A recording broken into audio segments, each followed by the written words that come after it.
गिलगित बल्तिस्तान में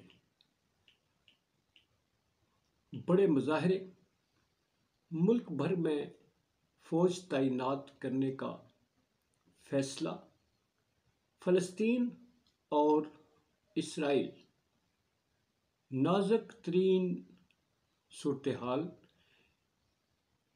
इस पे बात करते हैं। बिस्मिल्लाहिर्रहमानिर्रहीम। ब्रेकिंग ऑलवेज के साथ नाज़रीन इकराम, मैं हूँ फैसल सैयद।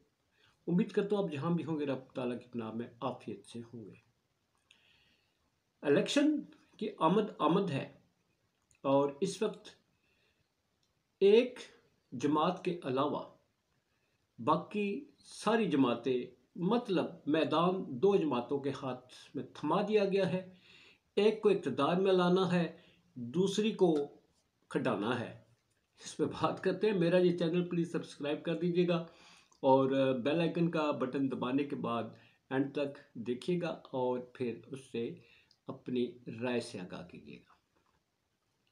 नाज़रीन, मुल्क कहा जाता है इंतखाबात हो रहे हैं, इंतखाबात हो रहे हैं और इसके नतीजे में इंतखाब होने से पहले ही रिज़ल्ट भी आ चुका है।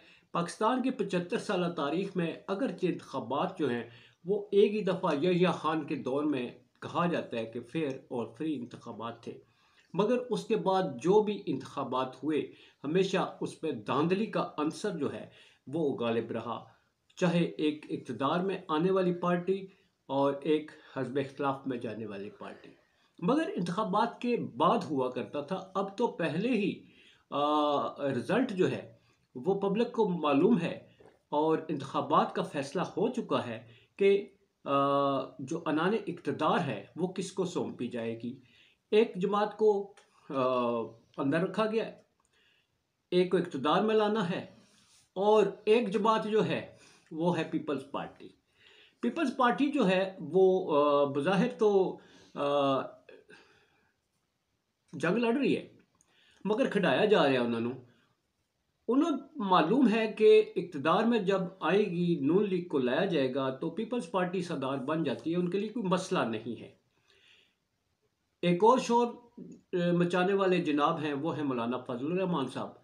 आपको मालूम है उनको भी हिस्सा दे दिया जाए तो वो भी नहीं बोलते और वो दे दिया जाएगा। तो यूं नून लीग ने पहले से जो सेटअप बनाया वो है आइंदा आने वाले इंतखाबात के बाद जो गवर्नमेंट में उन्हें लाया जा रहा है उन्होंने किस किस को साथ बुलाना है। बज़ाहिर एक नूरा कुश्ती चल रही है, ये तो होगी बात। अब आए जी, गिलगित बल्तिस्तान की नाजुक तरीन सूरत हाल है जो किसी को मालूम नहीं, क्योंकि मीडिया पर पाबंदियां हैं, मगर इसके बावजूद आता है। मीडिया में इस वक्त जो आ रहा है उसी के जरिए मालूम हुआ है कि गिलगित बल्तिस्तान में 1 माह से मुजाहरे जारी है। बड़ी हैरान कुन सूरत हाल है और इसमें फ़ौज कहाँ तैनात की गई, फ़ौज का तज़किरा हमने किया ना, फ़ौज के लिए नोटिफिकेशन जारी हो चुका है, थ्रेट्स है मुल्क को। और इस वक्त गिलगित बल्तिस्तान हसास तरीन इलाका है जी पाकिस्तान का, जो इंडिया भी इस पर हसबन वक्तन फ़क्तन अपने जो है वो दावे करता रहता है, कश्मीर पे दावे करता है, मगर इस वक्त एक बार से जो वहाँ पर सूरत हाल ख़राब है वो उसकी बड़ी वजह जो है वो सामने आई है। गिलगित बल्तिस्तान जो है इसमें गिलगित, स्कर्दू, गज़र, सचिन का इलाका, फिर हुंजा, यासीन, गुप्पस, ये सारे के सारे जो इलाके हैं इस वक्त वो सरापा एहतजाज बने हुए हैं। सब रोड्स पर हैं। लॉन्ग मार्च की तैयारी नगर से आज होने लॉन्ग मार्च हो रहा था, उसे इंतज़ामिया ने मकदूर कोशिश की रोकने की, मगर मुज़ाहरीन ने अपने मुतालबात पूरे होने तक मुज़ाहरे जारी रखने का ऐलान किया। अब आपको मालूम है कि इनका मसला क्या है। बहुत बड़ा मसला है। वो लोग जो नादर एरिया में रह के आए हैं, जो वहाँ पर सर्व करके आए हैं, तो उनको उन इलाकों के मसाइल का भी बखूबी इल्म है। मसला ये है कि वहाँ पर गंदम की जो कीमत है उसे बढ़ा दिया गया, 20 रुपये बढ़ा दिया गया।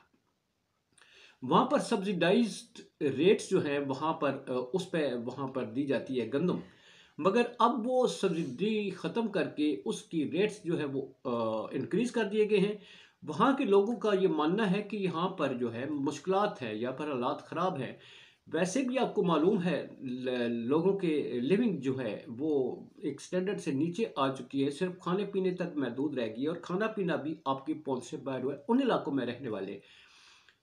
वहां पर नाजरीन कराम गंदम जो है वो यहाँ से जाती है, पाकिस्तान से सप्लाई की जाती है, पंजाब से, सिंध से, क्योंकि वो सर्द तीन इलाके हैं, वहाँ गंदम की पैदावार ना होने के बराबर है। वहाँ की जो पैदावार है वो आलू है। आलू मेन जो है वहाँ की फसल है जी, जिससे वहाँ पे किसी के पास अगर एक बरला भी जगह है ना तो आलू उगाता है। यहाँ से पाकिस्तान से पंजाब भर से जो है वो ट्रक जाते हैं नॉर्दर्न एरियाज़ में और वहाँ से आलू टका के लाते हैं जी। बड़ा अच्छी पैदावार होती है आलू की। फिर सेब है, फ्रूट है, फिर खुबानी है, वहाँ की मशहूर जो सौगात है जी, वहाँ से सप्लाई की जाती है। मगर गंदम जो है वो यहाँ से पंजाब से, सिंध से और दूसरे सूबों से जो प्रोवाइड की जाती है उसकी सब्सिडी पे उन्हें दिया जाता है। वहाँ पर हालात ऐसे हैं कि अगर एक जगह स्लाइड हो जाए तो वहाँ पर सप्लाई रुक जाती है, वहाँ पर सप्लाई जो है वो बड़ा मसला बनता है।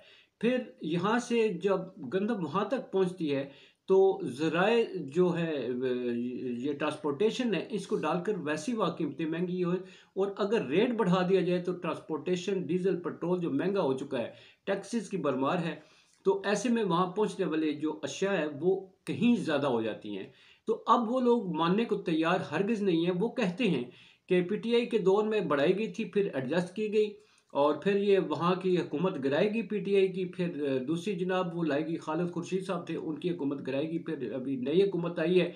अब इन्होंने कह दिया है नई हुकूमत ने कि हम रेट कम नहीं करेंगे, क्योंकि महंगी गंदम जब खरीदारी होती है तो हम आपको सस्ती नहीं दे सकते। तो इन्होंने दो टोक फिलहाल रिफ्यूज़ किया है, मगर सिचुएशन को डिफ्यूज़ करने के लिए फिर भी मुज़ाकरात किए जा रहे हैं। फ़ौज की तैनाती की बात जहाँ तक है जी, मुल्क भर में नोटिफिकेशन जारी कर दिया गया है। पाक आर्मी के दस्ते जो हैं अपनी पोजीशन संभाल चुके हैं।